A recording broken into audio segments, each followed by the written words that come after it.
We are from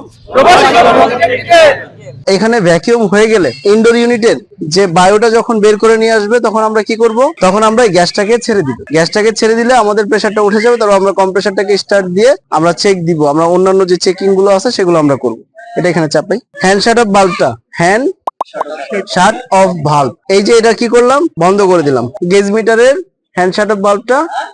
হ্যাঁ, তাহলে এখন স্কেলটা প্রায় 30 ইঞ্চ অফ মার্কারের কাছাকাছি চলে আসছে, তাই না? যদি আমি ভালো মানের ভ্যাকুয়াম পাম্প দিয়ে যদি করি তাহলে এটা 29.99 ইঞ্চ অফ মার্কারিতে চলে আসবে। এখন আমি কি করব, গ্যাসটাকে ছাড়বো। এখন কি এটার ভিতরে ভাই বাতাস আছে, বাতাসটা কি করলাম, বায়োটা কি করলাম, বের করে দিলাম। কি প্রক্রিয়ার মাধ্যমে? ভ্যাকুয়াম পাম্পের মাধ্যমে। তো ভ্যাকুয়াম পাম্পের মাধ্যমে কি করলাম, ভিতরে বাতাসটাকে বাহির করে দিলাম। এখন আমরা কি করব, গ্যাসটাকে ছাড়বো। এর ভিতরে গ্যাসটা রিজার্ভ করা আছে, যেটাকে বলা হয় পাম্প ডাউন, যেটা আমরা একটু পরে করব।